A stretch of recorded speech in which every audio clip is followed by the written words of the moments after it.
नमस्कार, संस्कृति पीसीएस के इस यूट्यूब चैनल पर आप सभी का स्वागत है। मेरा नाम है प्राची मिश्रा।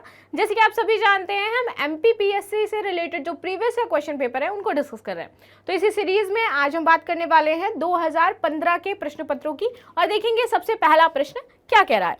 सबसे पहला प्रश्न है कि मध्य प्रदेश क्रिकेट संघ का जो मुख्यालय है वो कहाँ पर है? ग्वालियर में है, इंदौर में है, भोपाल में है या फिर जबलपुर में है? राइट आंसर आपका क्या हो जाएगा? यह मुख्यालय आपका इंदौर में है। और यदि इंदौर की बात की जाए तो यह क्या है, इसको भारत में इसकी खेलों की जो राजधानी है वो कहा जाता है। खेल राजधानी के नाम से यह मशहूर है। ठीक है, तो इसी के बारे में आज हम बात करेंगे, डिटेल में देखेंगे क्या क्या चीजें हैं इसमें। मध्य प्रदेश की व्यावसायिक राजधानी तो है ही इंदौर, साथ ही साथ यह प्रदेश की क्या है, खेल राजधानी भी है। इंदौर महानगर प्रारंभ से ही क्रिकेट का प्रमुख केंद्र रहा है और महाराजा यशवंत राव ने वर्ष 1941 में महान क्रिकेटर कर्नल सी.के. नायडू के नेतृत्व में होलकर स्टेडियम एसोसिएशन की स्थापना की थी। ठीक है, मध्य प्रदेश क्रिकेट एसोसिएशन अब इसका नाम हो गया है, पहले क्या था, होलकर क्रिकेट एसोसिएशन था। इसका मुख्यालय इंदौर में ही बनाया गया है। इस एसोसिएशन के संस्थापक सचिव मेजर एम जगदाले हैं। इन्होंने इंदौर के साथ साथ जो बाहर एसोसिएशन की गतिविधियां हैं उनको भी देखा है, विस्तारित किया है और यह इसकी देखरेख कर रहे थे। दूसरा आता है, संध्या अग्रवाल का संबंध निम्नलिखित में से किस खेल से है? हॉकी से रिलेटेड है, ये क्रिकेट से है, ये चेस से है या फिर टेबल टेनिस से है? राइट आंसर हो जाएगा ये संबंधित है क्रिकेट से। क्या नाम है इनका? संध्या अग्रवाल। चलिए बात कर लेते हैं आगे। तो संध्या अग्रवाल जो है वो मध्य प्रदेश की क्रिकेट खिलाड़ी है। इनका जन्म 9 मई 1963 को इंदौर में हुआ था। इनका पहला दिवसीय जो मैच है वो 23 फरवरी 1984 में ऑस्ट्रेलिया के खिलाफ था। संध्या अग्रवाल ने 13 टेस्ट मैचों में 50.45 की औसत से 1110 रन बनाए हैं, जिनमें से 4 शतक भी शामिल हैं। ठीक है, और वनडे में जो इनका रहा है टोटल आंकड़ा 567 रन 31.50 की औसत से 21 मैचों में बनाए हैं। चलिए, ऐशबाग स्टेडियम किस शहर में स्थित है? इंदौर, ग्वालियर, भोपाल या फिर जबलपुर में? राइट आंसर यहाँ पर क्या हो जाएगा? भोपाल में स्थित है कौन सा स्टेडियम? ऐशबाग स्टेडियम। ठीक है, ऐशबाग स्टेडियम मध्य प्रदेश की राजधानी भोपाल का एक स्टेडियम है। इसकी जो दर्शक क्षमता है वो 10,000 की है। ऐशबाग में कई राष्ट्रीय और अंतर्राष्ट्रीय जो खेल है वो आयोजित किए जाते हैं। यह स्टेडियम 1931 में बनाया गया था। रानी दुर्गावती ने मध्य प्रदेश के किस क्षेत्र में शासन किया है? गोंडवाना, पुणेकर, महाकौशल, विंध्य प्रदेश या फिर ग्वालियर? राइट आंसर हो जाएगा यहाँ पर गोंडवाना, पुणेकर में इन्होंने शासन किया है। थोड़ा सा इनके शासन के बारे में और इनके बारे में जान लेते हैं। रानी दुर्गावती भारत की एक प्रसिद्ध वीरांगना थी जिसने मध्य प्रदेश के गोंडवाना क्षेत्र में शासन किया है। उनके जन्म की यदि बात की जाए तो 5 अक्टूबर 1524 को कालिंजर के राजा कीर्ति सिंह चंदेल के यहाँ पर हुआ था और यह राज्य गढ़मंडला था जिसका केंद्र कहाँ है? जबलपुर में था। रानी दुर्गावती ने अपने 16 वर्ष के कुशल शासन में अनेक जन कल्याणी जो कार्य हैं वो किए थे। गोंडवाना की यह शासिका भारतीय इतिहास की सर्वाधिक प्रसिद्ध रानियों में से गिनी जाती है। आगे बात करते हैं, सेंधवा में किसके नेतृत्व में आदिवासियों ने आंदोलन किया था? भीमा नायक, कोडू, गंजन सिंह या फिर वीरसा? राइट आंसर यहाँ पर क्या हो जाएगा? भीमा नायक जो थे इनके नेतृत्व में इन लोगों ने यहाँ पर नेतृत्व किया था, जो आंदोलन था वो छेड़ा था। तो मध्य प्रदेश के स्वतंत्रता आंदोलनकारियों में से जिन नायकों का नाम लिया जाता है उसमें से भीम जो नायक है वो सबसे विशिष्ट स्थान इन्होंने प्राप्त किया है। आदिवासियों का इन्होंने नेतृत्व किया है। भीम नायक है 1857 की जो आपकी प्रथम स्वतंत्रता संग्राम था, इसमें अंग्रेजों के विरुद्ध इन्होंने संघर्ष किया था और उनका जो कार्य क्षेत्र था वो बड़वानी रियासत और वर्तमान में महाराष्ट्र के खानदेश जो क्षेत्र है वहां तक सीमित था। 73वें संविधान संशोधन का अभिपालन करने वाला पहला राज्य है मध्य प्रदेश, पंजाब, आंध्र प्रदेश या फिर राजस्थान? राइट आंसर हो जाएगा यहाँ पर मध्य प्रदेश। अब बात करते हैं थोड़ा सा 73वें संविधान संशोधन की। तो भारतीय संविधान में 73वां संविधान संशोधन अधिनियम 1992 पंचायती राज की स्थापना की दिशा में उठाया गया कदम था। ठीक है, और इसके लिए सबसे पहले इसका जो अनुपालन करने वाला राज्य था वो कौन था? मध्य प्रदेश था। ठीक है, इस संविधान के 73वें संशोधन के अनुसार 29 दिसंबर 1993 को मध्य प्रदेश विधानसभा में मध्य प्रदेश पंचायत राज विधेयक 1993 प्रस्तुत किया गया था और 30 दिसंबर 1993 को इसको क्या कर दिया गया? पारित कर दिया गया था। चलिए, मध्य प्रदेश शासन द्वारा संगीत के क्षेत्र में दी जाने वाली फेलोशिप कौन से है और किस नाम से जानी जाती है? तो श्रीकांत वर्मा है, अलाउद्दीन खां है, चक्रधर सिंह है या फिर अमृता शेर गिल है? राइट आंसर यहाँ पर क्या हो जाएगा आपका? अलाउद्दीन खां के नाम से जो स्कॉलरशिप है वो प्रदान की जाती है।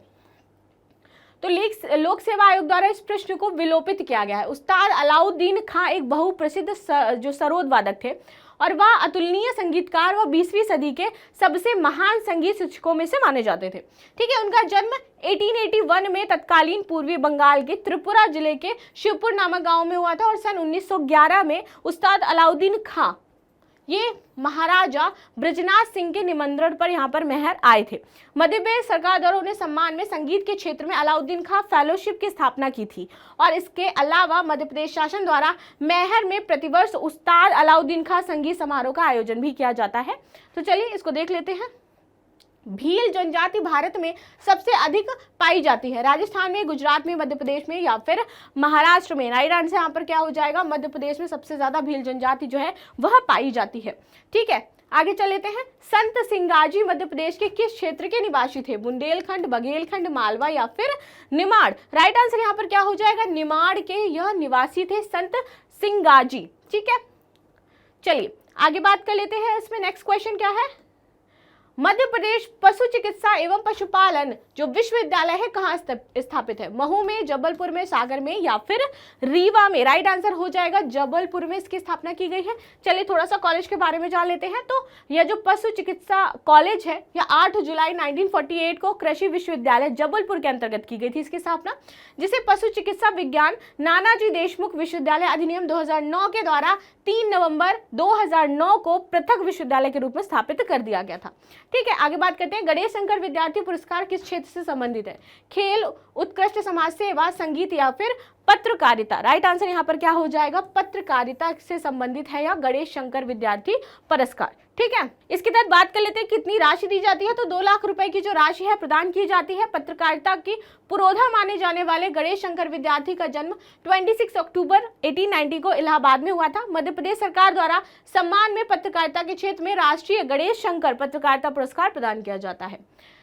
विष्णु चिंचालकर कौन थे, चित्रकार थे, शिल्पकार थे, कहानीकार थे या फिर साहित्यकार थे। राइट आंसर है ये थे चित्रकार। इनका नाम क्या है, विष्णु चिंचालकर। चलिए आगे बात कर लेते हैं।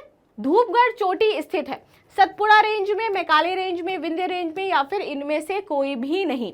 राइट आंसर यहाँ पर क्या हो जाएगा, सतपुड़ा रेंज में जो आपकी धूपगढ़ चोटी है वह स्थित है। कहाँ पर, सतपुड़ा रेंज में। इसकी जो ऊंचाई है वो 1350 मीटर है। चोटी मध्य प्रदेश के होशंगाबाद जिले में पंचमढ़ी में स्थित है। पंचमढ़ी मध्य प्रदेश की ग्रीष्मकालीन राजधानी भी कही जाती है। बिखरे मोती के रचयिता कौन है, मुक्तिबोध, अज्ञेय, सुभद्रा कुमारी चौहान, दिनकर, सोनवलकर। ठीक है, राइट आंसर यहाँ पर क्या हो जाएगा, सुभद्रा कुमारी चौहान जो है वो इसकी रचयिता है। मध्य प्रदेश में करेंसी प्रिंटिंग प्रेस कहाँ है, देवास, नीमच, होशंगाबाद या फिर गुना में। राइट आंसर है ये है आपका देवास में। कहाँ पर स्थित है, देवास में स्थित है, करेंसी यहाँ पर छपी है। मध्य प्रदेश के देवास में बैंक नोट प्रेस की स्थापना की गई। इसकी स्थापना 1975 में की गई थी। इस करेंसी प्रिंट में 5 रुपए से 1000 रुपए तक के नोटों की छपाई की जाती है, जबकि प्रदेश में होशंगाबाद में सिक्योरिटी पेपर मिल का कारखाना है जिस पर यह नोट छपता है, अर्थात यहाँ पर नोट छापने का कागज बनाया जाता है। ठीक है, जैसे मैंने बताया। भारतीय वन अनुसंधान संस्थान की क्षेत्रीय अनुसंधान शाखा मध्य प्रदेश के किस जिले में स्थित है, बैतूल, जबलपुर, इंदौर या फिर मांडला में। राइट आंसर यहाँ पर क्या हो जाएगा, यह स्थित है आपकी जबलपुर में। ठीक है, चलिए आगे बात कर लेते हैं। भारत में forest research institute and college Dehradun वन्य शोध व वन उपज तथा वन संबंधी प्रशिक्षण का मुख्य केंद्र है। इस वन अनुसंधान संस्थान की क्षेत्रीय जो अनुसंधान शाखा है वो मध्य प्रदेश के जबलपुर में स्थित है। यहाँ पर वन, वनस्पति, वन प्रभाव, परीक्षण, संरक्षण, इससे संबंधित जो अनुसंधान है वहां पर उनके बारे में जानकारी दी जाती है और बनाए गए हैं। नौकायन के क्षेत्र में मध्य प्रदेश से अर्जुन अवार्ड प्राप्त कौन है, GL यादव, शिवेंद्र सिंह, सुनील गिर या फिर रूप सिंह मल्लाह। राइट आंसर यहाँ पर क्या हो जाएगा, GL यादव। ठीक है, चलिए। मध्य प्रदेश राज्य संग्रहालय भोपाल को पूर्व में किस नाम से जाना जाता है, किंग जॉर्ज संग्रहालय, एडवर्ड संग्रहालय, वाकरकर संग्रहालय या फिर भंडारकर संग्रहालय। ठीक है, तो राइट आंसर हो जाएगा एडवर्ड संग्रहालय। ठीक है, मध्य प्रदेश राज्य संग्रहालय भोपाल की राजधानी ब्रिटिश काल के शासन 1887 में हुई थी। यह पहले एडवर्ड म्यूजियम और एडवर्ड संग्रहालय के नाम से जाना जाता था। मध्य प्रदेश शासन में 1967 को उद्ग्रहित कर लिया और राज्य संग्रहालय के नाम से अब इसे वर्तमान में जाना जाता है। राज्य संग्रहालय 2 नवंबर 2005 को नवीन भवन में स्थानांतरित किया गया था। ठीक है, तो ये तो आज के थे प्रमुख प्रश्न जिन पर हमने डिस्कशन किया। मिलते हैं नेक्स्ट क्लास में, तब तक के लिए धन्यवाद। लाइक एंड सब्सक्राइब करना बिल्कुल भी ना भूलें।